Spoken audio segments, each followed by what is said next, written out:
श्री सद्गुरु श्री सद्गुरु श्री सद्गुरु महाराज की जय। ध्येयं सदा परिभवग्नमभीष्टदोहम् तीर्थास्पदं शिवविरं चिनुतं शरण्यं भृत्यार्त्यहं प्रणतपाल भवाब्धिपोतं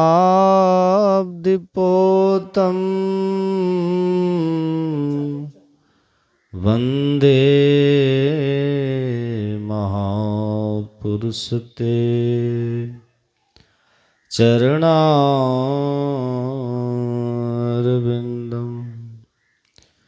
नित्यशुद्धं निराभासं निराकारं निरञ्जनं नित्यबोधं चिदानन्दं गुरुं ब्रह्म नमाम्यहम्।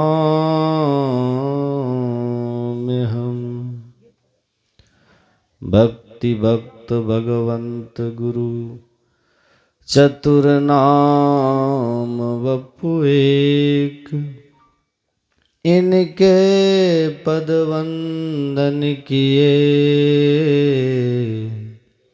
नासत विघ्न अनेक। बोलिए प्रेम से श्री सद्गुरु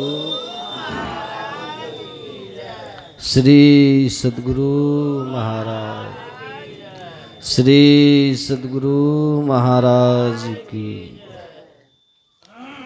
कन कन में विराजमान 20वीं सदी के महान संत सद्गुरु महर्षि मेही परमहंस जी महाराज के युगल पावन श्री चरणों में बारंबार नमन। अर्चनीय वंदनीय मुदमंगल में साधु समाज, सत्संग स्थल में उपस्थित विद्वत जन, सत्संग प्रेमी महानुभावों, पूजनीया माताओं एवं भक्तिमती बहनों, सबों को मैं वंदन करता हूँ और एक बार फिर निवेदन करता हूँ कि एक बार फिर से जयकार करें ताकि हमारी बैटरी चार्ज हो जाए। बोलिए प्रेम से श्री।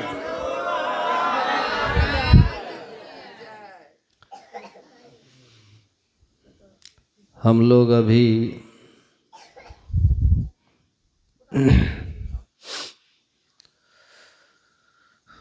विद्वानों से सुन रहे थे कि जो पाठ हुआ है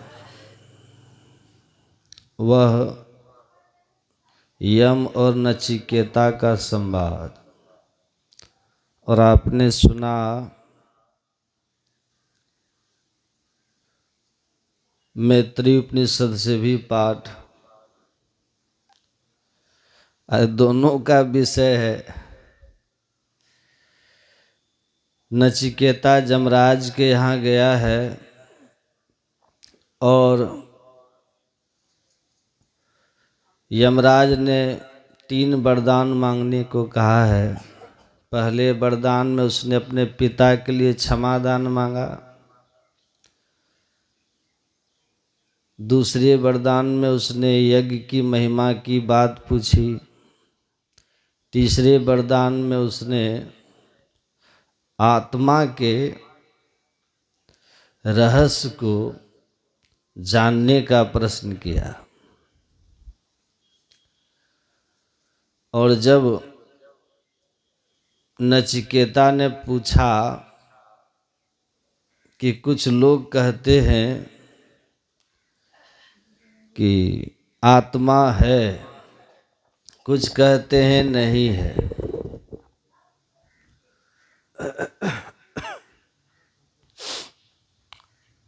आत्मा है, मैं वही आत्मा हूँ, तो जन्म और मरण का ये जो चक्र है, इस चक्र से मुक्ति का क्या उपाय है?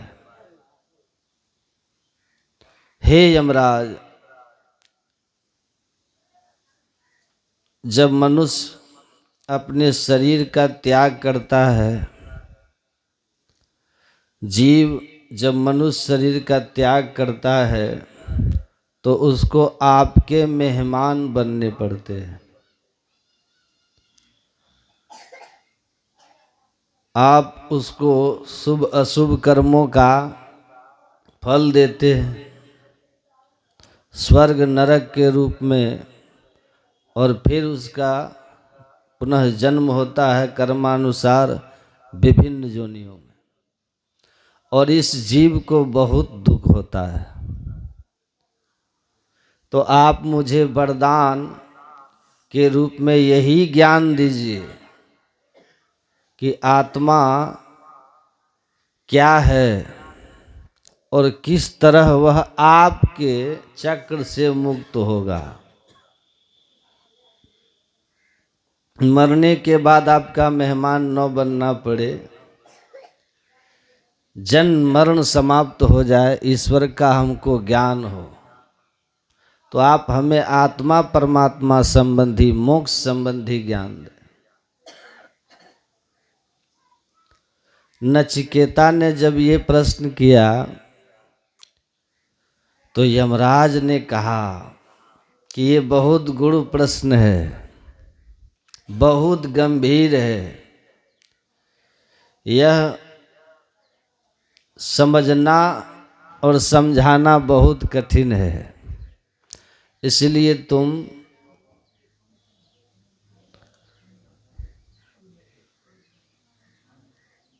इस सवाल का जवाब छोड़ दो, इसके बदले तुम धरती के पर जितना दिन आयु चाहो मांग लो, जितना बड़ा राज चाहिए मांग लो, जितना दिन धन वैभव चाहिए मांग लो। नचिकेता ने कहा, आयु कितनी भी लंबी हो, एक दिन खत्म हो जाएगी। 100 के जगह 1000 वर्ष, लाख वर्ष मांग लो तो भी तो खत्म हो जाएगी। धन कितना भी मांग लें, उसको भी एक दिन छोड़ के जाना पड़ेगा। कितने भी बड़े राज्य का हम राजा हो जाए, राज्य भी हमको त्यागना पड़ेगा। और अंत में आपने सुना ही है, कहे कबीर अंत की बारी, हाथ झाड़ी जो चला जुआरी। तो अंत में फिर वही होता है, इसीलिए हमें नहीं चाहिए। तो कहा तब स्वर्ग की आयु मांग लो, जिस स्वर्ग में रहना चाहो। 7 तरह के स्वर्गों की चर्चा है, जिसमें सबसे ऊंचा बैकुंठ को बताया गया। तो आपको जो स्वर्ग चाहिए मांग लो, जितना दिन स्वर्ग में रहना हो मांग लो। लेकिन कल आपने सुना था कि आखिर कितना ही लंबा दिन हो स्वर्ग में, पुण्य छीन होगा, तो फिर स्वर्ग को त्यागना पड़ेगा। इसीलिए कहा नहीं चाहिए स्वर्ग, मुझे स्वर्ग नहीं चाहिए, केवल और केवल मुझे आत्मा का रहस्य बताइए, जन्म मरण का से मुक्ति का उपाय बताइए।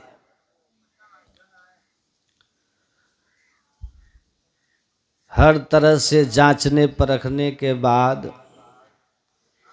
यमराज ने को ये ज्ञान हो गया अच्छी तरह कि यह संसार के किसी भी प्रलोभन में आने वाला नहीं है, सच्चा अधिकारी है, इस ज्ञान का। तो यमराज ने कहा कि सुनो,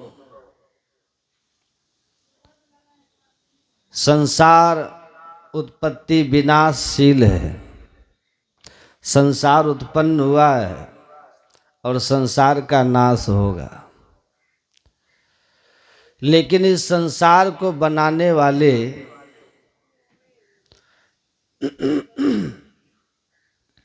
को हम परमात्मा कहते हैं,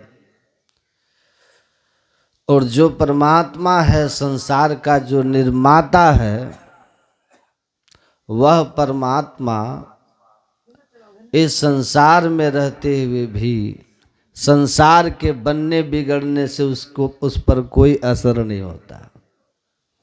संसार बनता है, बिगड़ता है, परमात्मा में कोई फर्क नहीं पड़ता।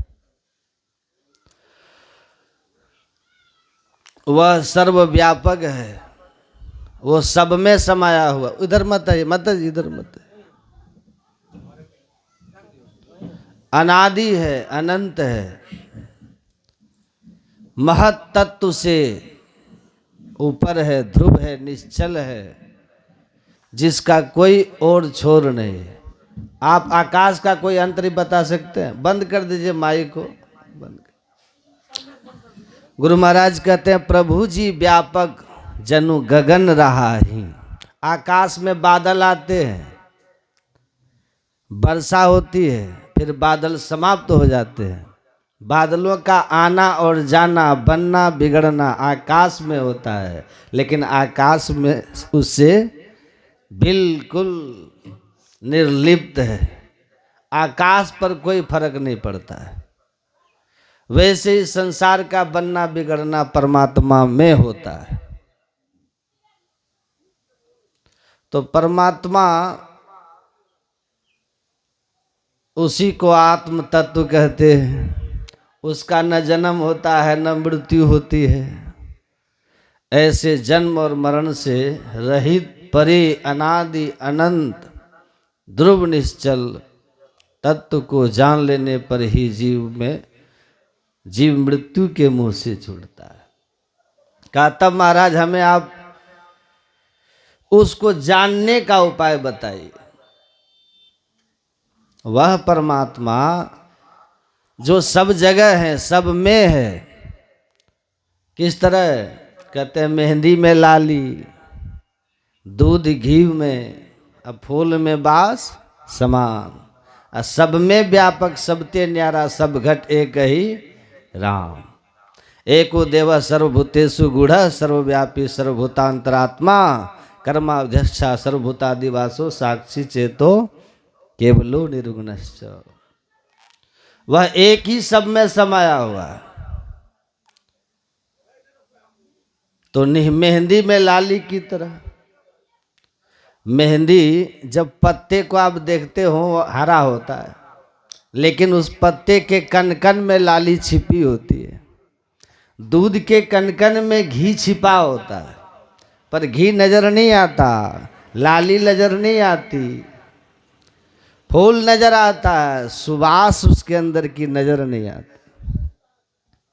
उसी तरह सब में व्यापक, सबते न्यारा, सब में है और सबसे अलग है। एक ही राम, एक ही परमात्मा। ऐसा नहीं कि हाथी का अलग परमात्मा है, कुत्ता में अलग परमात्मा है, आदमी में अलग परमात्मा है, देवता में अलग परमात्मा है। परमात्मा अलग अलग नहीं है, सब में वो एक ही एक है। आप पढ़ेंगे शंकराचार्य का, जगत गुरु शंकराचार्य साधना में अभी पूर्णता को प्राप्त नहीं किए थे। शंकराचार्य की जीवनी में है वो पुस्तक। काशी आए थे, गंगा स्नान करके। काशी की गली बड़ी तंग है, बड़ी छोटी छोटी गलियां हैं काशी में। 2-2, 3-3 किलोमीटर तक आप एक स्कूटर इधर से ले जाएं, दूसरा स्कूटर लेके आ रहे हैं तो एक को रुक करके तिरछा होना पड़ेगा। कई ऐसी गलियां हैं काशी में।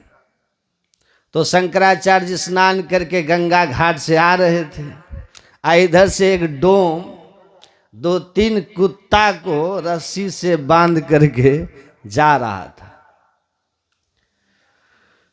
अब उधर से शंकराचार्य जी आ रहे थे। शंकराचार्य जी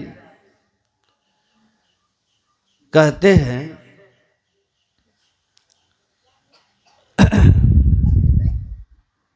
ए जी तुम एक साइड हट जाओ, अपने कुत्ते को रोको, एक साइड करो। कहा क्यों? कहा मैं गंगा स्नान करके आ रहा हूं, मैं पूजन वर्चन करने जा रहा हूं, स्पर्श हो जाएगा तुम में या कुत्ते में तो हम अपवित्र हो जाएंगे। सुनिएगा ध्यान से। उस डोम ने कहा, किसको कह रहे हैं? डोम ने कहा, किसको कह रहे हैं हटने के लिए? किसमें सटने से आप अपवित्र हो जाएंगे? कहा सुनिए, क्षितिजल पावक गगन समीरा, पंच रचित यह अधम शरीरा। आकाश, हवा और जल, मिट्टी, इन 5 तत्वों से आपका शरीर बना है और इन्हीं 5 तत्वों से मेरा शरीर बना है। इन्हीं 5 तत्वों से कुत्ते का शरीर बना है। तो मिट्टी में मिट्टी सटे, हवा में हवा सटे, पानी में पानी, अग्नि में अग्नि, इसमें पवित्रता और अपवित्रता की क्या बात है? जिस चीज से आपका शरीर बना उसी से तो मेरा बना है, और उसी से तो कुत्ते का शरीर बना है। तो शरीर भाव में तो हम तीनों बराबर हैं भाई। और अगर आत्मा को कह रहे हो हटने के लिए, तो आत्मदृष्टि क्या है? से अगर देखें आत्मदृष्टि में, तो आप समझ ही लीजिए, ईश्वर अंश जीव अविनाशी चेतन अमल सहज सुख राशि। जो आत्मा परमात्मा का अंश जीवात्मा के रूप में मेरे अंदर है, वही आपके अंदर में, वही कुत्ते के अंदर में है ना, वही तो कुत्ते के अंदर है। तो आत्म भाव में भी हम और आप और ये कुत्ता एक है। कुत्ता हम और आप आत्म भाव में भी एक ही है, ईश्वर अंश। और शरीर भाव में भी हम तीनों एक ही है। तो किसको कह रहे हटने के लिए? बताइए, किससे आप पवित्र होंगे आप? तो वो शंकराचार्य जी ने कहा, आग आग सब एक सी होती है, लेकिन शमशान की आग, चिता की आग और मंदिर का दीपक की आग, दोनों क्या समान है? मंदिर के दीपक को प्रणाम करते हैं, चिता की आग को अपवित्र मानते हैं। उसी तरह तुम्हारा और हमारा शरीर में अंतर है। तुम्हारा डोम का शरीर है, ये कुत्ते का शरीर है, ये ब्राह्मण का शरीर है। तो वो डोम भी कांसी का डोम था। उसने कहा, वाह आपका ज्ञान कमाल है। अगला सवाल उसने पूछा, महाराज आप ये बताइए कि दीपक, मंदिर के दीपक को ला करके कि चिता जलाया जा सकता है कि नहीं? मंदिर के दीपक से चिता जला सकते हैं कि नहीं जला सकते? कहा जला सकते हैं। दीपक की आग पर हाथ रखेंगे तो हाथ जलेगा कि नहीं जलेगा? कहा जल जाएगा। कहा कि चिता की आग से मंदिर का दीपक जल जाएगा कि नहीं जल जाएगा? मंदिर का दिया चिता की आग से भी जलेगी, और चिता की आग तो जलाती ही है, दीपक भी की जो आग है वो भी जला ही देगी। जलाने का गुण धर्म दोनों में है। चिता की अग्नि का भी गुण धर्म यही है। प्रकाश का क्या गुण है? अग्नि का क्या गुण है? प्रकाश देना। जब आग आप जलाते हैं तो प्रकाश हो जाता है ना, प्रकाश देना। दाहक शक्ति जला देना, प्रकाश देता है, जला देता है। आसपास खड़े होंगे तो गर्मी लगती है। ये आग का गुण धर्म है, ये आप कहीं होगा, ये तीन गुण उसमें रहेंगे ही रहेंगे। तो चिता की अग्नि और दीपक की अग्नि में समान गुण धर्म है। दीपक की आग पर भी हाथ रख दोगे तो जल जाएगा। दीपक की आग से भी घर में आग लगाया जा सकता है, शरीर में आग लगाया जा सकता है। इसलिए गुण और धर्म अग्नि का, वो चाहे चिता वाली हो चाहे दीपक वाली हो, वो हमेशा एक सा रहता है, एक सा रहता है। कहा तुम्हारा तात्पर्य क्या है? कहा मेरा तात्पर्य यही है महाराज कि जब तक मनुष्य की दृष्टि चिता पर रहेगी और मंदिर पर रहेगा, चिता और मंदिर पर आप जब तक आपकी दृष्टि रहेगी तब तक आप द्वैत में रहोगे, द्वैत में रहोगे। भेद दृष्टि होगी, और जिनके पास भेद दृष्टि है, कहा कि भेद दृष्टि से क्या होता है? नरकम वृषधारुणम, वो नरक का ही अधिकारी होगा, नरक का अधिकारी होगा। तब गुरु महाराज जी क्या कहते हैं? द्वैत प्रपंच के सागर बूढ़ो सहो दुख भारी। जब आपके अंदर द्वैत दृष्टि है, भेद दृष्टि है, तो भेद दृष्टि नरक की दृष्टि है, नरक ले जाने वाली दृष्टि है, संसार में दुख का कारण है। तो शंकराचार्य जी कहते हैं, शंकराचार्य एकदम से छपट के उनके पैर छूने के लिए बढ़े तो वो पीछे हट गया। कहा आप सन्यासी हैं, मैं गृहस्थ हूं, आप मुझे प्रणाम न करें। शंकराचार्य जी कहते हैं कि यह ज्ञान, जिस ज्ञान को, जिस भेद को समझने के लिए मुझे कहाँ कहाँ भटकना पड़ा, फिर भी मैं नहीं समझा, उस भेद को आपने बड़ी सहजता से समझा दिया, बड़ी सहजता से समझा दिया। गुरु नाम है ज्ञान का, यह दुर्लभ ज्ञान मुझे आपसे मिला है, इसलिए मैं आपको प्रणाम करता हूं। कहानी की यही सच्चाई है। कहीं कहीं आपको मिलेगा कि कहते हैं कि भगवान शिव ही चंडाल के रूप में आए थे उसको ये ज्ञान देने। लेकिन काशी के डोम की विद्वत्ता की महिमा सब लोग जानते हैं। आज भी स्वामी काशिकानंद जी महाराज काशी के सबसे बड़े विद्वान हैं, जाति के डोम ही है। और वो बोलते हैं कि मेरे प्रवचन को, उनके प्रवचन में भीड़ कम होती है। तो किसी ने कहा कि आपके यहाँ श्रोताओं की कमी है, दूसरों के यहाँ श्रोता बहुत आते हैं।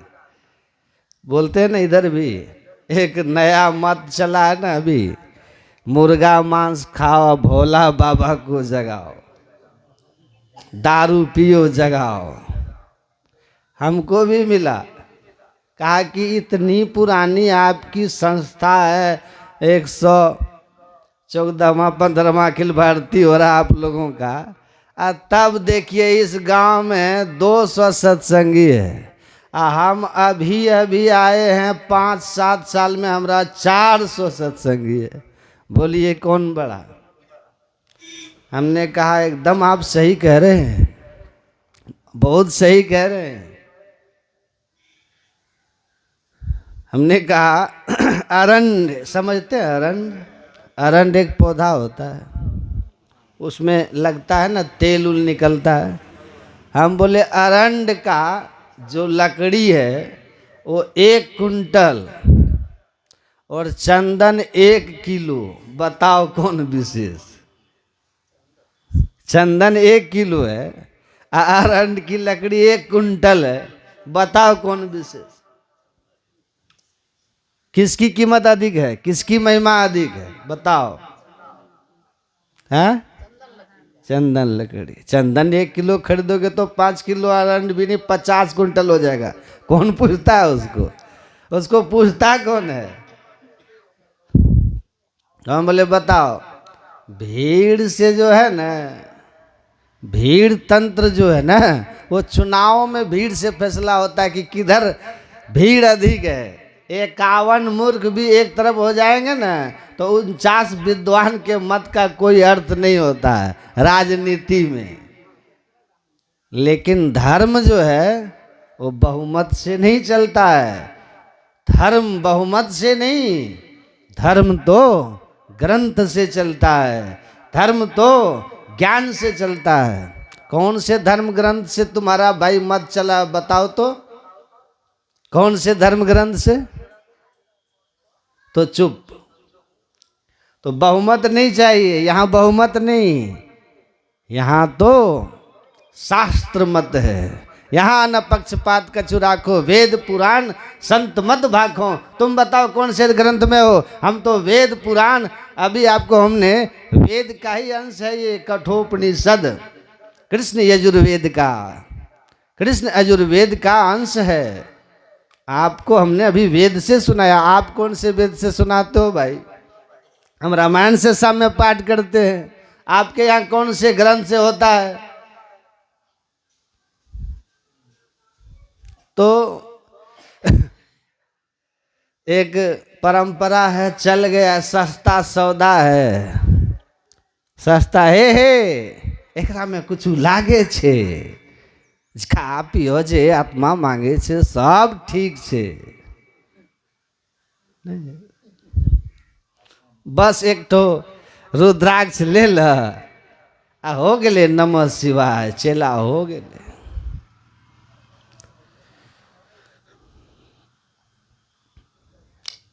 तो चल गया एक आदमी, अंधे थे बेचारे, आंख के, बेचारे को आंख नहीं थी।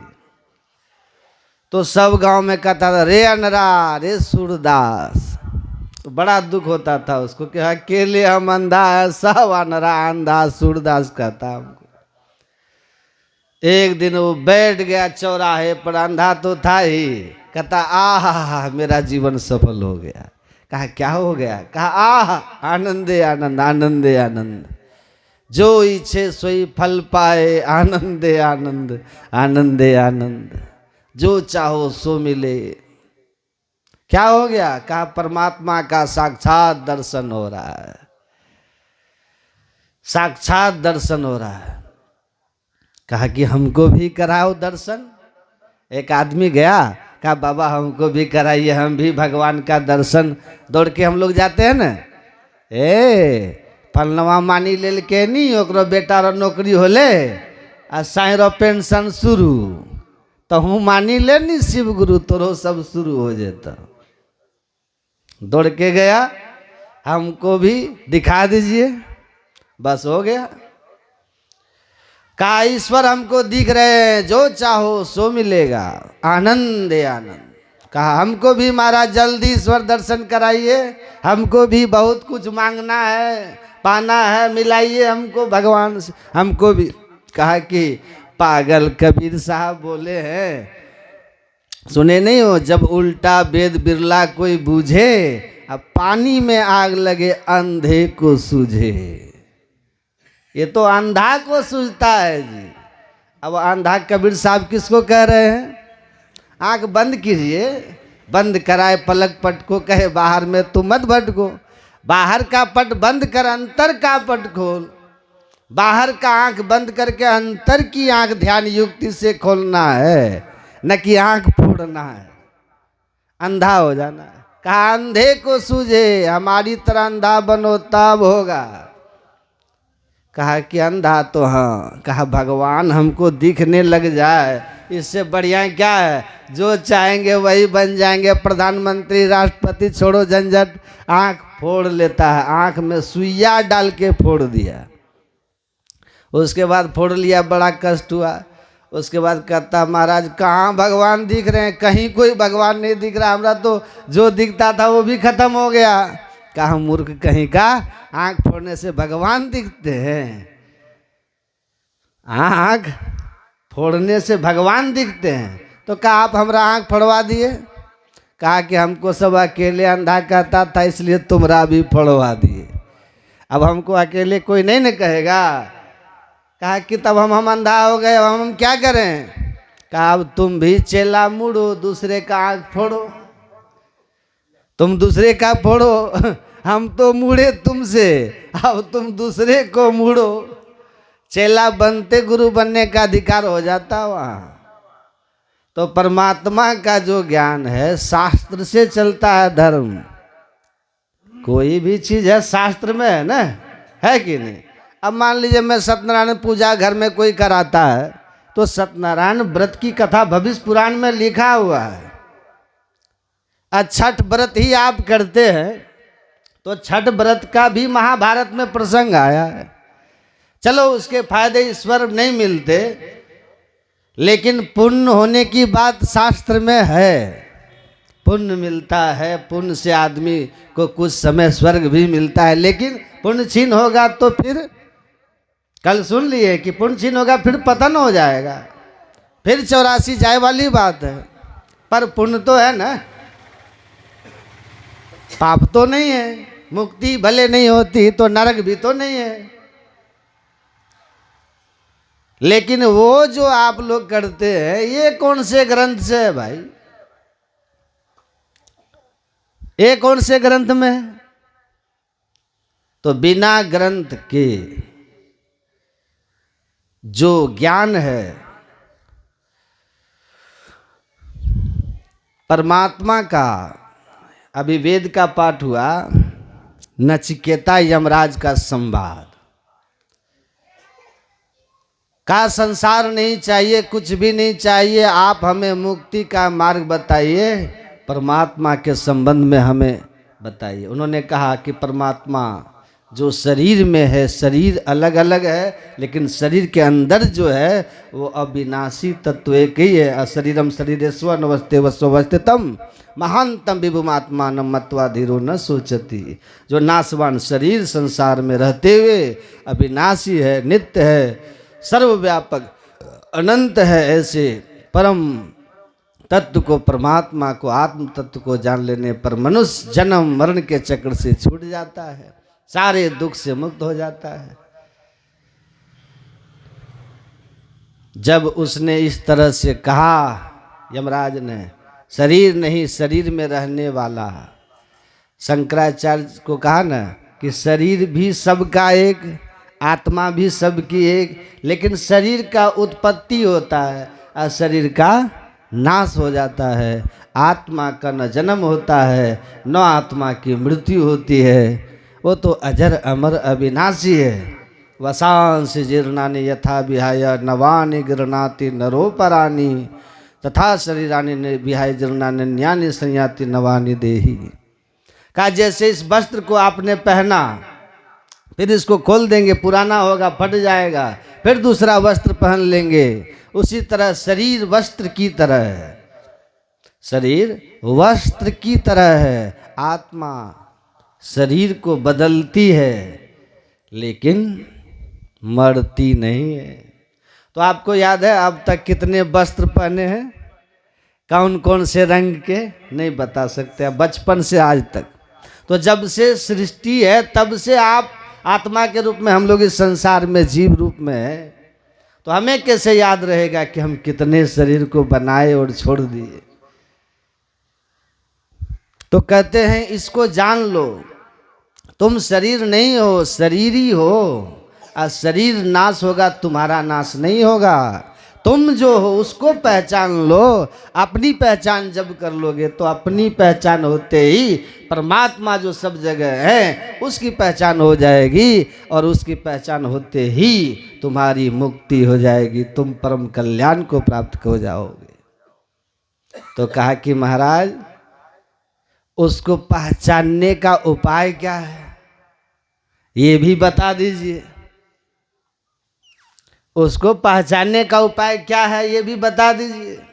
देखिए जमराज कहते हैं, उठो जागो, उत्तिष्ठत जागृत प्राप्य वरान्य बोधत, स्वरस्य धारा निशिता दुरस्तया दुर्गम पथस्तत् कवियो वदन्ति। कहा हे नचिकेता, हमने सुना है कि वह परमात्मा जो सब जगह है, सब में है, आकाश की तरह व्यापक है, लेकिन नजर नहीं आता है। क्यों? घूंघट का पट खोल रे। घूंघट है चेहरे पर, जीभ के ऊपर घूंघट है। किसका घूंघट है? माया का। माया का घूंघट है। माया के घूंघट के कारण, घूंघट तो समझते हैं ना आप, ये तो गांव देहात की भाषा है। वो माताएं लोग जो चेहरे पे लेती हैं, तो उस घूंघट को जब तक चेहरे पे रखेगी तो कॉपी मिलेंगे, दिखेगा चेहरा।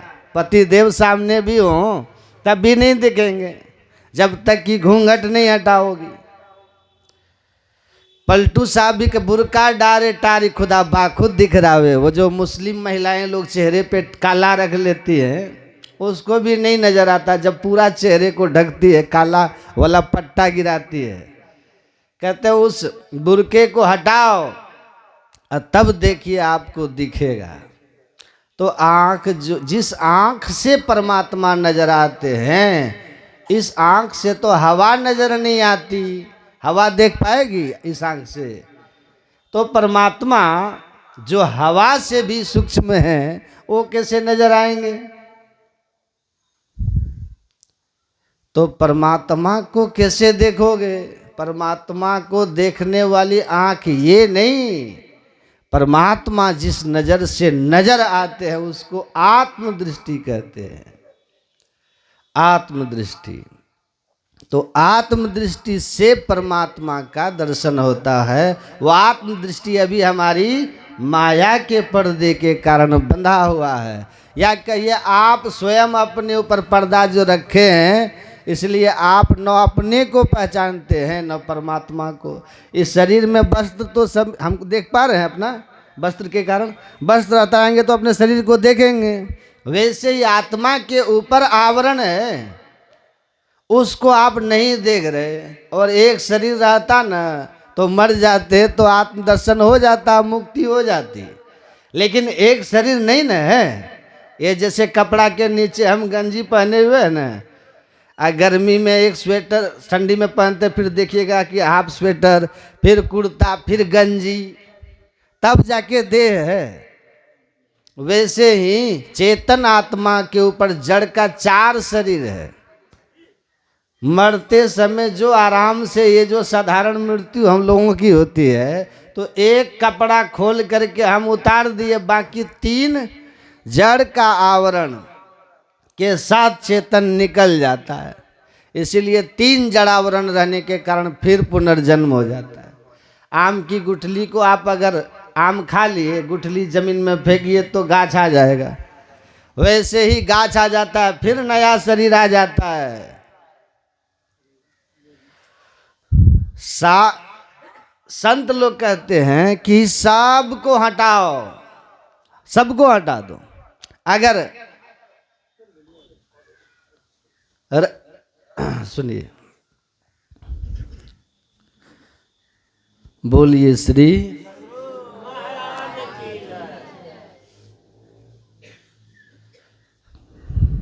क्या कर रहे थे? हाँ, हाँ, सब हटाएंगे हाँ 3 शरीर रह जाता। तो मैं कह रहा था कि देखिए, संत लोग कहते हैं कि आम का गुठली, आम खाए गुठली फेंके गाछ हो जाएगा, लेकिन गुठली को भी 2 भाग कर दीजिए तब होगा? नहीं होगा। एक ऋषि थे, अपने पुत्र को कहा ऋषि ने कि बरगद का एक फल लाओ, छोटा सा फल। उसको कहा तोड़ो, तोड़ा, उसमें पूछा क्या है, कहा कि इसमें बीज है। कहा बीज को तोड़ो, तो बीज को तोड़ा तो उसमें 2 दाल थी, दोनों दाल अलग हो गया। दोनों दाल अलग हो गया तो पूछा कि अब बताओ उसके बीच में क्या है। कहा कुछ नहीं। कहा कि जब बीच में कुछ नहीं है तो फिर दोनों दाल को अलग अलग लगाओ तो लगेगा? चना का 2 भाग करके, मूंग का 2 भाग करके 2 दाल है ना, उसको अलग अलग लगाइएगा तो लगेगा? तो दोनों के बीच में जिसको तुम कह रहे हो वो कुछ नहीं है, वही सब कुछ है, वही सब कुछ है, बस तुमको नजर नहीं आ रहा है, नजर नहीं आ रहा है।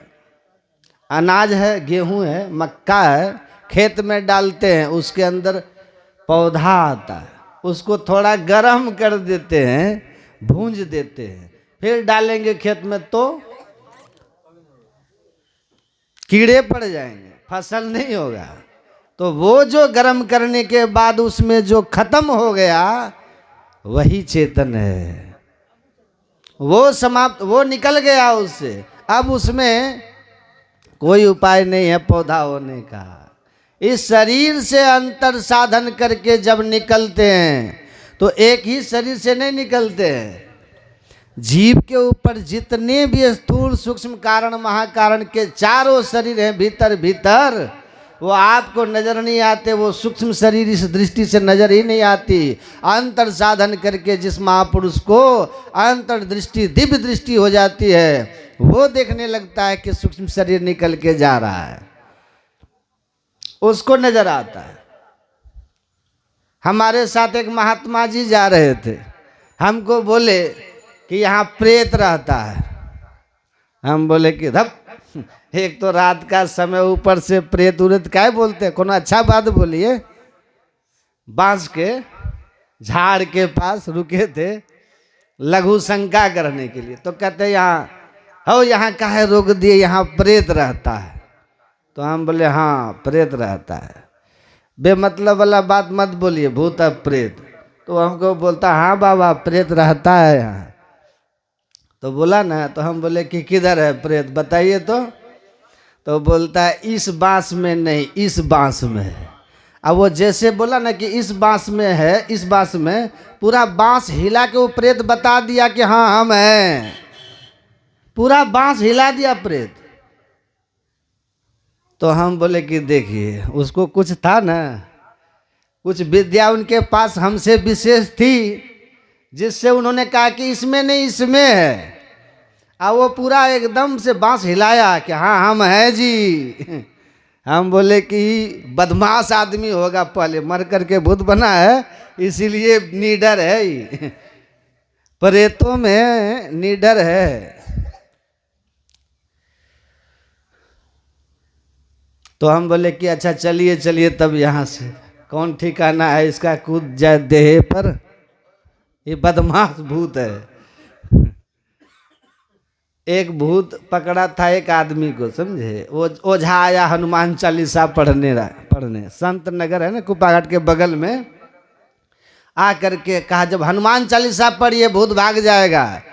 श्री गुरु चरण सरोज रह निज मन में करो सुधार, वर्ण रघुबर विमल जसु जा, क्या बोलते हैं, जो दायक फलचार बुद्धिहीन तनु जान के। जैसे बोला बुद्धिहीन तनु जान के, तो भूत वो साथे साथ बोलने लगा सुमिरो पवन कुमार बुद्धिया देहु हर कौलेश विकार। जो हनुमान चालीसा पढ़ रहा था ना, वो कहता धौ सखड भूत है, ये तो खुदे हनुमान चालीसा पढ़ रहा है, ये क्या भागेगा।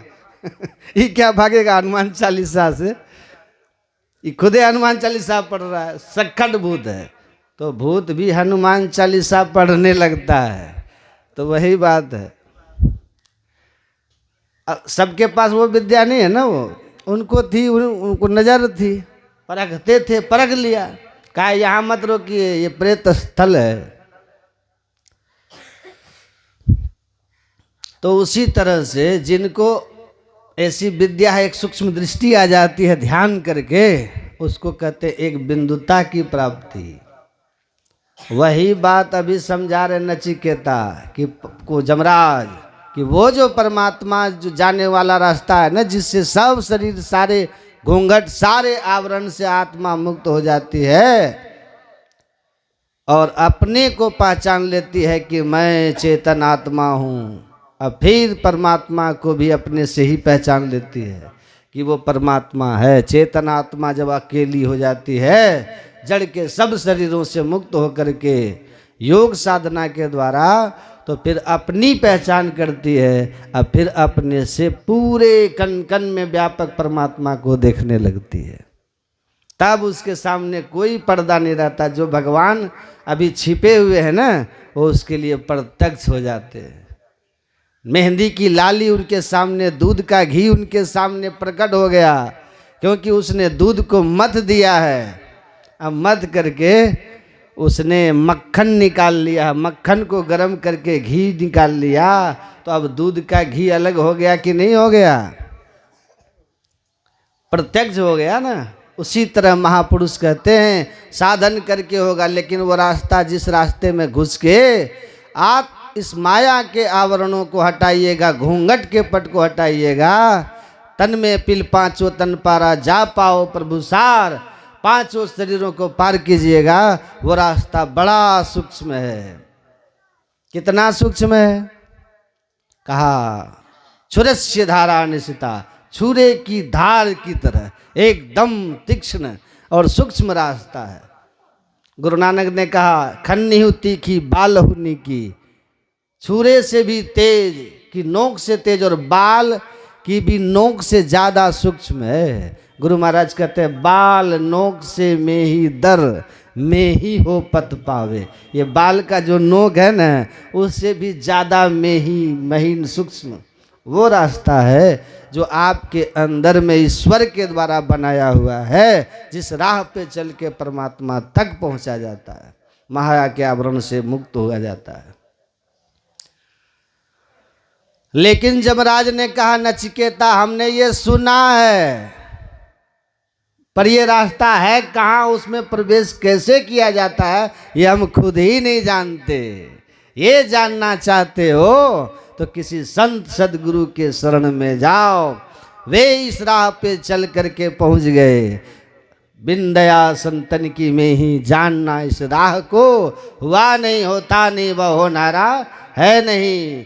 जब तक इस संत सदगुरु के पास नहीं जाओगे, वह इस रास्ते को नहीं बता सकता। जमराज ने कहा हम नहीं जानते, सुने हैं कि सूक्ष्म रास्ता है, मनुष्य के शरीर में ही है, बताते सदगुरु हैं, वो सूक्ष्म रास्ता कहाँ। इसलिए जाओ।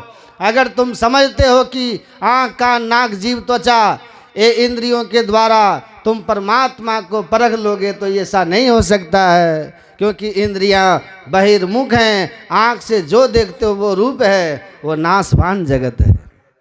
आँखों से जो देखिए सो तो आलम फना है रे। इस आँख से जो देखते हैं वो नाशवान चीज है। जो भी बताइए क्या रहने वाला है, जो आँख देख रही है सब एक दिन चले जाएंगे। जीरा जाएंगे हम जानी, राज करनते राजा जय हैं, रूप करनते रानी, चांदो जय हैं, सूरजो जय हैं, जय हैं हवा और पानी, जीरा जाएंगे हम जाने। कहते एक दिन ये सब चले जाएंगे, सब का नाश हो जाएगा। कान से जो सुनते हो सो तो जैसे कहानी है रे, इस बोलते को जो उलटी देखे सोई आरिफ सोई ज्ञानी है रे। यारी कहे हम तहकीक बूझ देखा, बाकी सब नादानी है रे।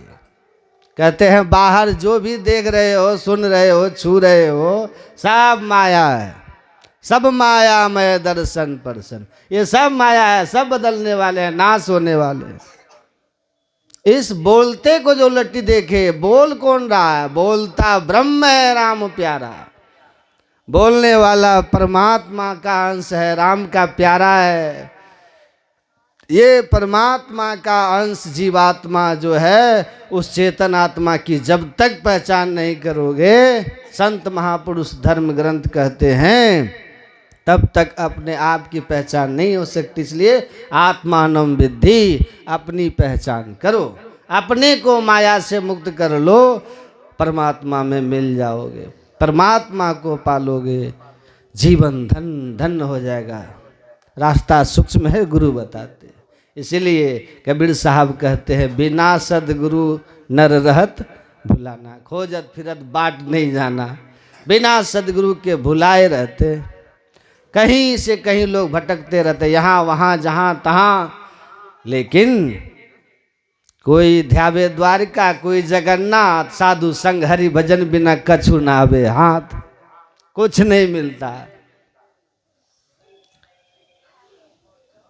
तो जो मिलेगा वह संतों की कृपा से अंतर साधन करके मिलेगा, अंतर की दृष्टि खोल के मिलेगा, उस सूक्ष्म मार्ग में प्रवेश करके मिलेगा। कोई ध्यावत है मथुरा नगरी, कोई जाए बनारस बास करे। जब व्यापक तत्व पहचान लिया तब भ्रम का भंडा फोड़ दिया। उसको पहचान लिया जो सब जगह है, भ्रम का फंडा फोड़ दिया। ऐसी गुरुदेव करी कृपा, मेरे मोह का बंधन तोड़ दिया। मोह मतलब अज्ञानता, अज्ञानता का बंधन था ना, कि काशी मथुरा प्रयाग में मिलेंगे। मीराबाई को जब बैराग हुआ ना, घर छोड़ी, तो कहाँ कहाँ नहीं भटकी कृष्ण की खोज में।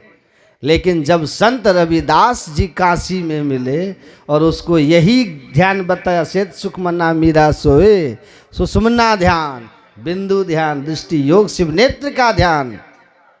उस ध्यान में जब उसको सफलता मिल गई तो मीराबाई यही बात कहती है, जिनके पिया परदेश बसत हैं, लिख लिख भेजे पाती। पहले चिट्ठी चलती थी ना, तो कहते जिनके पिया परदेश में, वो चिट्ठी भेजती, अपना हाल चाल सुनाती हैं। मेरे पिया मेरे हिये बसत हैं, बात करूं दिन राती। मेरे पति तो मेरे हृदय में बसते हैं, उनसे दिन रात बात होती है। न पल बिछड़े पिया हमसे, न हम बिछड़े पियारे से, उसी से नेह लागी है, हमन को बेकरारी क्या।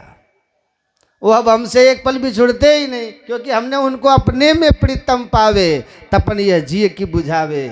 अपने में पिया को पा लिया, जो तड़प थी जिंदगी की वो खत्म हो गई। नैहरवा हमका नहीं भावे, कबीर साहब कहते, नैहरवा हमका नहीं भावे, साईं की नगरी परम अति सुंदर, जहाँ कोई जाए न आवे। पानी पवन तह चांद न सूरज को संदेश पहुँचावे। आगे चलो पंथ नहीं सूझे, पीछे दोष लगावे, कही विधि ससुरा जाऊं मोरी सजनी, बिरहा जोर जगावे। बिन सदगुरु कोई नहीं आपन, जो यह भेद बतावे। जब तक सदगुरु नहीं मिलेंगे तब तक आप और आपके पिया परमात्मा एक ही शरीर में हो। तू और तेरे पी भी घट ही अंतरे। आप और परमात्मा तो सब जगह है, तो आपके अंदर में भी है और आप अपने शरीर में हो ही हो, दोनों एक ही शरीर में, लेकिन घट ही में परदेश। मिलन नहीं होता, खोजते चलते हो, कहाँ कहाँ भटकते चलते हो। संत मिलते हैं, बता देते हैं कहाँ भटक रहे हो, कहाँ भटकता फिर रहा तू है तलाशे यार में। रास्ता सहरग में है दिलबर पे जाने के लिए, वो रास्ता तुम्हारे अंदर में है। देखिए भगवान बुद्ध ध्यान करते, तस्वीर देखे ना परमात्मा को पाने के लिए। आज टीवी देखते होंगे तो हम भी देखते हैं, मोदी जी जा करके कहाँ गुफा में आंख बंद करके बैठे हुए थे, केदारनाथ में ध्यान कर रहे हैं। देखिए ध्यान ही मोक्ष का मोक्ष का एकमात्र उपाय है ध्यान। यही असली भक्ति है। जिस भक्ति में ध्यान नहीं है ना, उस भक्ति से सुख और शांति जीवन में नहीं आने वाली। अब मुक्ति तो बड़ी दूर की बात है, मुक्ति तो बड़ी दूर की बात है। शांति भी जीवन में आपको नहीं मिलेगी ध्यान बिना ध्यान के। कितना भी उपाय कर लीजिए, मास फागुन मस्त होय के किए बहुत बनाव हो, ऊंचे महलन जड़ित मणिगन सुख तबौ नहीं पाव हो। कुल भलरु रूप भलरु त्रिया भल पायो सही, शांति तब हूँ ना मिले बिनु ध्यान के सपनों कहूँ। स्वप्न में भी संभव नहीं है, जिसको ध्यान जो नहीं करते उसको परमात्मा की प्राप्ति सुख और शांति जीवन में मिल जाए। इसीलिए ध्यान ईश्वर भक्ति का मूल साधन है। इससे इतर भक्ति आसार भक्ति है, आपको थोड़ा पुण्य दिलाकर स्वर्ग दिला सकती है, लेकिन आपका जीवन शाश्वत सुख शांति जीते जी प्राप्त कर ले, ये तो केवल ध्यान से संभव है। इसीलिए ध्यान करना चाहिए, ये भक्ति का मेन स्रोत है। तो मीराबाई को भी मिले रविदास जैसे संत तो बता दिया कि भाई आप बैठिए, अब बाहर मत भटकिए, सीधे सुखमन बिंदु को गहवाया बाबा देवी ने सूक्ष्म मार्ग का पता बताया। कैसे तुम्हारे शरीर में सूक्ष्म मार्ग है, सदगुरु मिलते हैं तो बताते हैं। सदगुरु मिलया संशय छूटे, घर में होए प्रकाशी, लोभ और मोह सब ही छूटे, गावे मीरा दासी। सदगुरु मिले या संशय छूटे, सदगुरु मिलते हैं तो ये भटकन छुटाते हैं। काशी प्रयाग की बात नहीं करके कहते हैं कि अपने अंदर में खोजो, निज तन में खोज सज्जन, बाहर न खोजना, काहे रे बन खोजन जाई, सर्वनिवासी सदा अलेपा तो ही संग समाए। अपने में खोजने का तरीका युक्ति बताते हैं, साधना बताते हैं। सदगुरु मिले, सदगुरु मिलेंगे तब, नहीं तो आजकल बहुत गुरु है, मुर्गा अंडा खाओ फिर भी गुरु है कि नहीं, सीधे गुरु है। एक गुरुजी थे स्कूल में, पढ़ाने वाले गुरुजी कुर्सी पर सो गए थे, जिला शिक्षा पदाधिकारी आ गए, तो इस कुर्सी पे सो रहा था गुरुजी। पूछा है क्या पढ़ा रहे थे, है क्या कर रहे हैं, कहा सर पढ़ा रहे हैं। क्या पढ़ा रहे, आप तो सो रहे थे। कहा नहीं सर हम सो नहीं रहे थे। तब कहा हम इन लोगों को रामायण की बात बता रहे थे, रामायण की बात बतला रहे थे अब बच्चों को, उसी में हम इन लोगों को हम दिखा रहे थे कि कुंभकर्ण कैसे सोता था, प्रैक्टिकल दिखा रहे थे सर, इसी में आप आ गए। तो आपको लगा कि हम सो रहे, हम सो नहीं रहे थे, हम इनको करके दिखा रहे थे कि कुंभकर्ण इसी तरह खराटा मार के सोता था। तो बोला शिक्षा पदाधिकारी कि अच्छा तो क्या पढ़ा रहे थे, तो कहा सर कि सीता स्वयंवर पढ़ा रहे थे। अब पढ़ाए उढ़ाए कुछ नहीं थे, सोए हुए थे। तो कहा सीता स्वयंवर पढ़ा दिए, तो हाँ सर पढ़ा दिए थे। तो कहा कि तब पूछते हैं बच्चों से, कहे जी लड़के बताओ शिव का धनुष किसने तोड़ा। भगवान शिव का धनुष किसने तोड़ा, सीता स्वयंवर में भगवान राम ने क्या तोड़ा था, शिव के धनुष कोई न तोड़ने वाले से सीता जी की शादी होनी थी, कोई नहीं तोड़ सके, भगवान राम ने तोड़ दिया तो सीता से शादी हो गई। तो उन्होंने कहा सीता स्वयंवर में तो धनुष ही न टूटा होगा, है? तो पूछा कि शिव का धनुष किसने तोड़ा। तो बच्चा सब कहता है, कहा बोलो जी, कहा सर हम नहीं जानते हैं सर किसने तोड़ा। कहा अच्छा ठीक है तुम बताओ जी किसने तोड़ा। कहा सर हमने नहीं तोड़ा, हमने नहीं तोड़ा। तीसरा से पूछा है तुम बताओ। कहा सर हम तो सर आज ही स्कूल आए, 2 दिन से बुखार लगा हुआ था, हम आए ही नहीं सर, तो हम न तोड़े हैं न हम जानते हैं कि किसने तोड़ा। सुन करके जवाब शिक्षा पदाधिकारी का तो दिमाग गर्म हो गया। कहा कि क्या शिक्षक है आप, क्या पढ़ाते हैं आप, क्या अनुशासन है, यही आप शिक्षा दिए हैं सबको। हम पूछ रहे हैं शिव का धनुष किसने तोड़ा, तो हमने नहीं तोड़ा, तो हम आए ही नहीं, तो हम तो जानते ही नहीं हैं। हमने नहीं तोड़ा, हमने नहीं तोड़ा, ये क्या उत्तर है? ये किसने तोड़ा? तो टीचर कहता है कि देखिए सर, बच्चों के तरफ से हम माफी मांगते हैं, ये लोग बच्चे हैं, गलती से कोई तोड़िए दिया होगा शिव का धनुष, तो आप इतना नाराज काहे हो रहे हैं?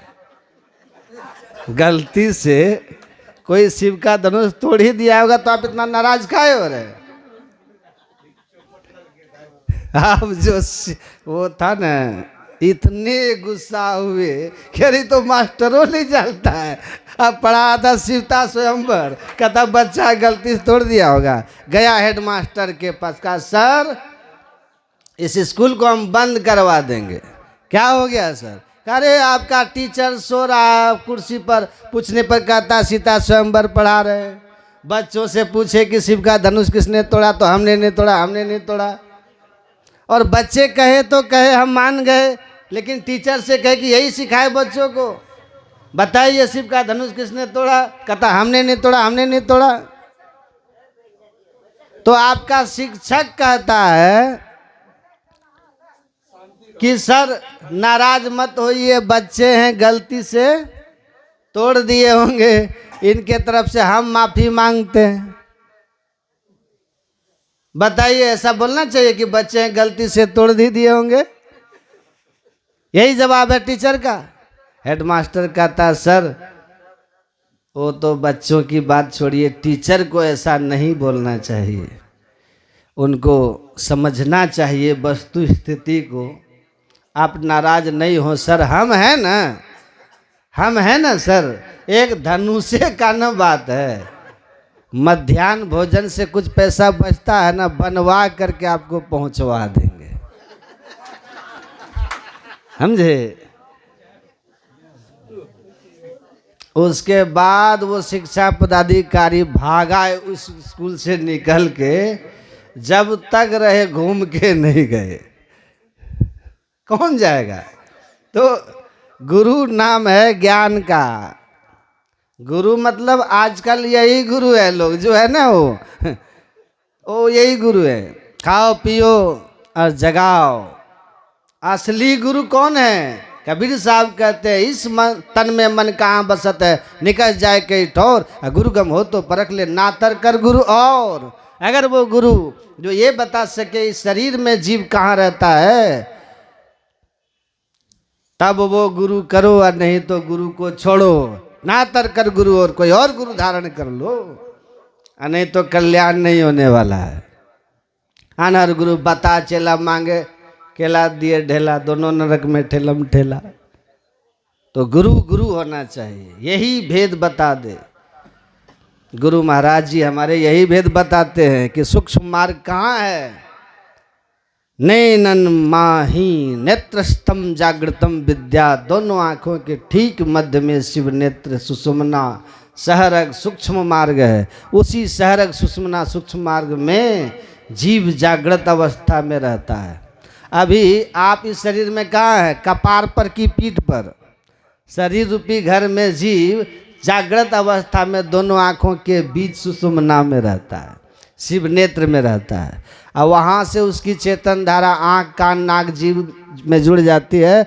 बल्ब जैसे जल रहा है यहाँ, लेकिन इसका लाइट पूरे फैलता है ना हॉल में, वैसे ही जीव जागृत अवस्था में यहाँ रहता है। और चेतन की धारा प्रकाश की तरह पूरे शरीर में फैल जाती है। तो चींटी भी पैर पर चढ़े तो आप जान जाते हैं।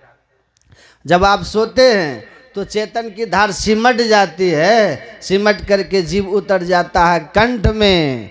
कंठ में जब आता है तो शरीर की सारी इंद्रियों से वो छूट जाता है, लेकिन मन बुद्धि चित्त अहंकार अंदर की सूक्ष्म चार इंद्रियां जीव के साथ रहती है।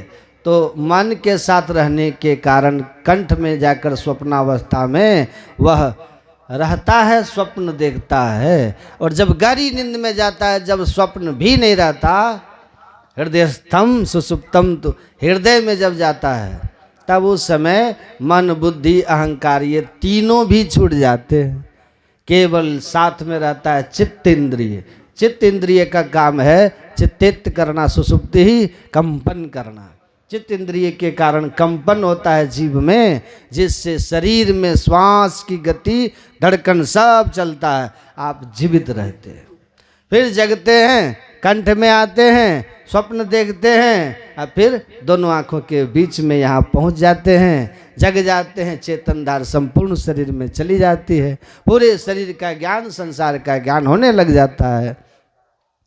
तो यहाँ तो हम लोग आते जाते रहते हैं। महापुरुष कहते हैं यहाँ से ऊपर चलिए, नीचे मत उतरिए, ऊपर उठिए।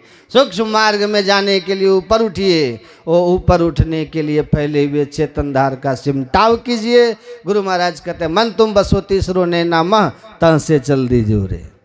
जहाँ आप बैठक में हैं, यहाँ से ऊपर की ओर चलिए। वो रास्ता सूक्ष्म है, अपने को समेटिए। समेटने के लिए पहले दीक्षा में गुरु मंत्र बताया जाता है कि आप राम राम कृष्ण कृष्ण गुरु गुरु, जो भी आपको दीक्षा में मंत्र दिया गया उसको आप एकाग्र चित्त होकर के मंत्र का जप कीजिए।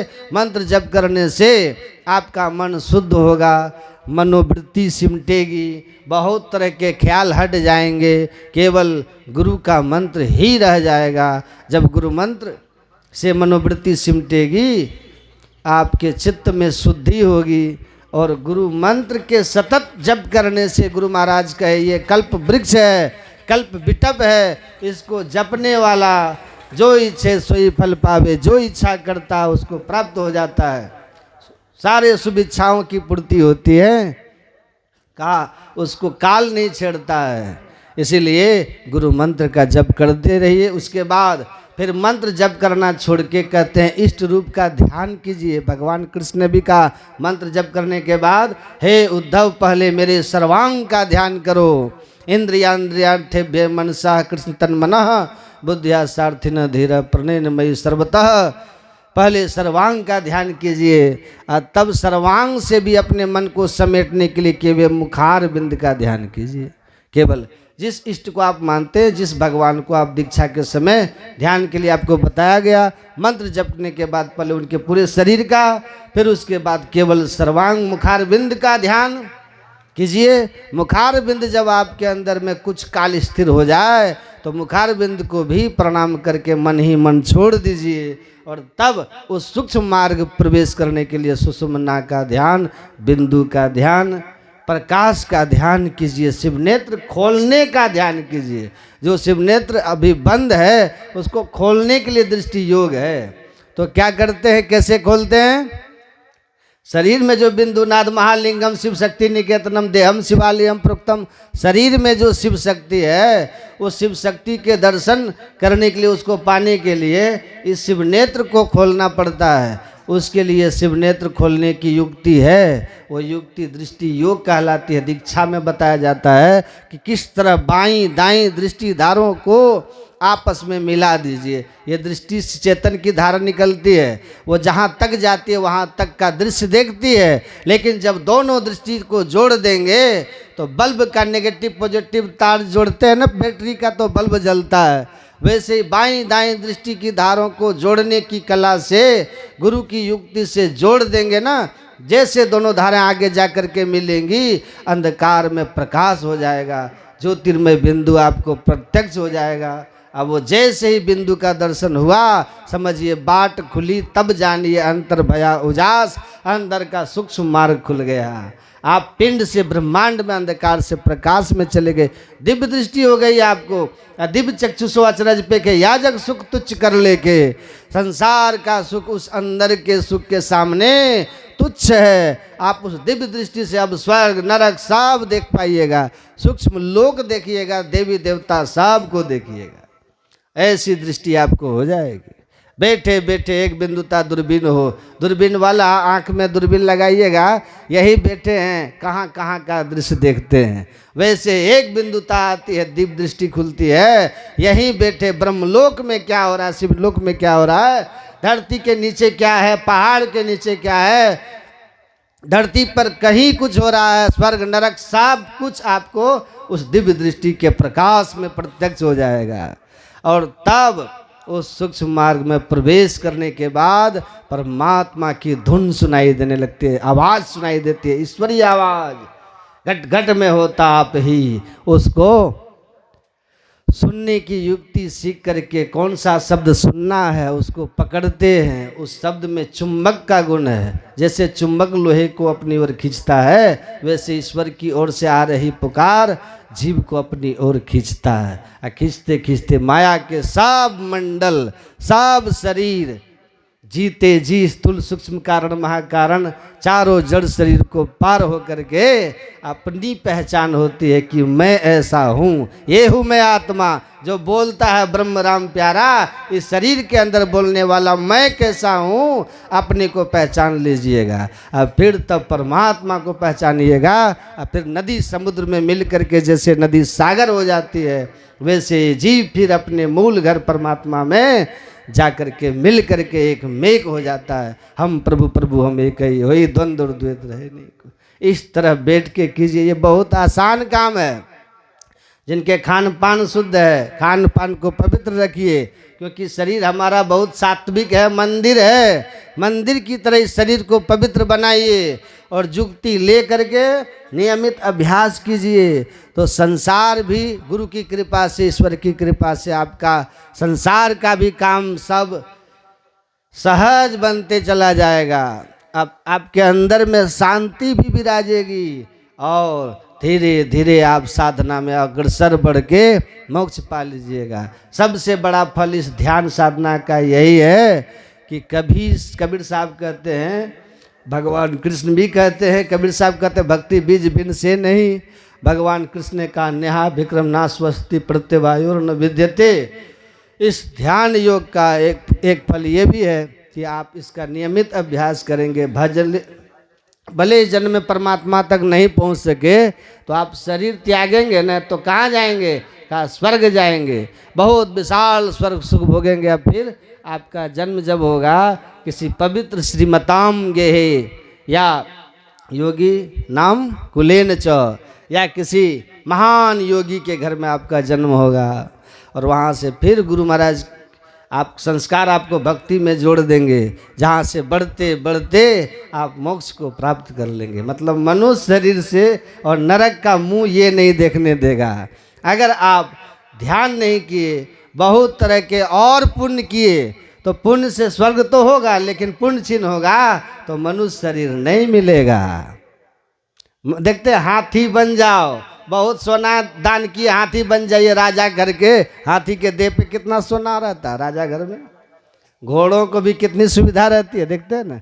कुत्ते भी राजा घर के कुत्ता, हम कलकत्ता में, ये नागपुर में धर्मपाल अग्रवाल जी हैं, उनके यहाँ गए सत्संग करने। सत्संगी है वो लोग। कुप्पा घाट का जो पुल बना हुआ ना समाधि वाला, अकेले बनवा दिया। उनके यहाँ गए थे, तो उनके यहाँ जब हम लोग गए थे तो धर्मपाल अग्रवाल, तो उनके घर पर एक कुत्ता है, कुत्ता था, नौकर घुमाता था उसको। तो हम पूछे कुत्ता कितने का है? कहा 3 लाख का। बोले अच्छा 3 लाख का।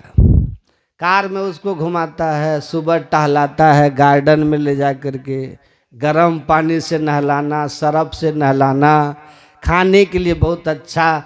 बैठता था सोफा पर कूद के, कभी इसके गोद में उसके गोद में, है ना। हम बोले तुम ही इसको देख रेख करते हो जी? तो हाँ, नौकर को मजाल है सोफा पर पलंग पे मालिक के गोद, मालकिन के गोद में जाके बैठ जाए। सोफा पर भी नहीं बैठ सकता, कुर्सी पे भी नहीं बैठ सकता मालिक के सामने,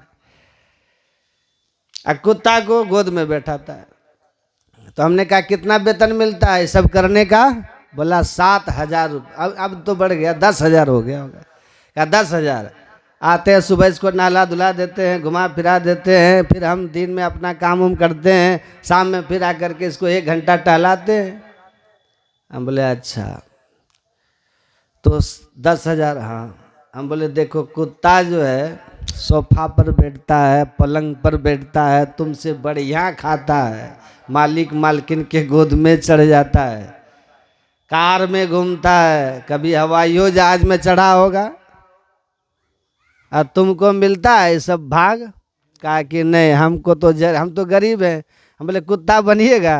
कुत्ता की जगह पर तुम जाओगे, हट हट, कुत्ता क्यों बनेंगे? कुत्ता काहे बनेंगे? तो कुत्ता काहे बनेंगे? कुत्ता की सेवा कर रहा है पर कुत्ता नहीं बनना चाहता है, तो वो कुत्ता का पुण्य है। ऐसे ही दान किया, तीर्थ किया, उपवास किया, व्रत किया, लेकिन ध्यान नहीं किया, उस पुण्य का फल है कि वह मनुष्य शरीर में तो नहीं आया, कुत्ते के शरीर में जाके अब उस पुण्य का सुख स्वर्ग के रूप में भोग रहा है। वो स्वर्ग है कुत्ते का सुख भोग रहा है। ध्यान किया रहता तो वो उस सेठ का बेटा बन करके पैदा लेता। यही है श्रीमान कुल सत्संगी पवित्र कुल में। इसीलिए भगवान कृष्ण ने कहा कि इस भक्ति करो, मनुष्य शरीर मिलेगा, फिर संस्कार से आगे बढ़कर मोक्ष मिलेगा, परमात्मा मिल जाएंगे।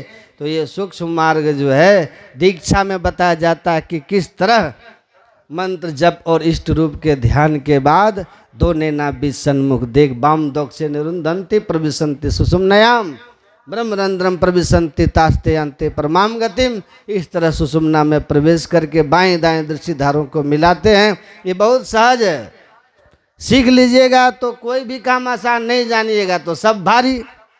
सीख के करो, बहुत आसान है। और इसका एक फल ये भी है कि भगवान शिव ने कहा था कि यह करोति सदा ध्यानम आज्ञा पद्मस्य गोपितम पूर्व जन्म कृतम पापम विनिश्चेद विरोधतः।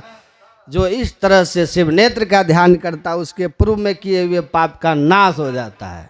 तो पापे न नरक ले जाता है, पापे नाश हो गया। अब भगवान कृष्ण कहते हैं तपेद वत्सहस्रान एक पाद स्थितो नरः, एक पैर पर 1000 वर्ष कोई तपस्या किया, सुषुम्ना ध्यान योगश्च कलांग नाढ़ंति षोडशी।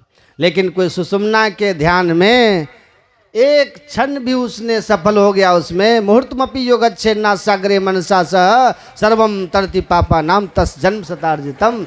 भगवान कृष्ण ने कहा, हे अर्जुन, जो सुषुम्ना के ध्यान में एक क्षण भी अपने अंदर में टिका सका है और उससे जो उसको पुण्य होगा वो 100 जन्मों के पाप को नाश करने वाला होगा। 100 जन्म का पाप नाश हो जाएगा एक क्षण सुषुम्ना में वृत्ति ठहरने का। तो ये कितना महान है।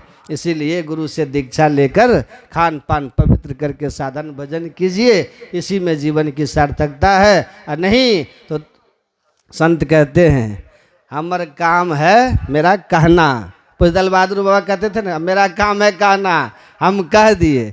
आपका काम है करना, करिए तो तरिए और नहीं तो मरिए, है ना। पुज बाबा बराबर कहते थे। तो आप लोगों के ऊपर है। यह सत्संग हमारे सुमन पराग जी अपने पिता के पुण्यतिथि के अवसर पर करा रहे। फिर अपराह्न में एक पाली का सत्संग है, तो अधिकाधिक संख्या में आइएगा, इस ज्ञान से लाभ उठाइएगा। और देखिए हमारे बहन जी वो नेपाल से वहाँ सत्संग के लिए सप्ताह ध्यान अभ्यास वीरपुर संतमत सत्संग मंदिर वीरपुर सुपौल दिनांक 13 फरवरी 2026 13 फरवरी से 19 फरवरी तक है। इसमें आप लोग अधिक अधिक कुछ दान पुण्य करके पुण्य के भागी बने।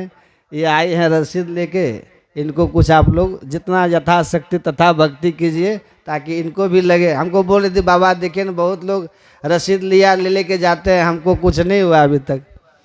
तो हम बोले कि अच्छा हम बोल देंगे आपके बारे में। तो इनका तो यज्ञ नहीं, गुरु महाराज का यज्ञ है। जितना हो सके आप लोग रसीद कटा लीजिएगा। बोलिए श्री सद्गुरु महाराज।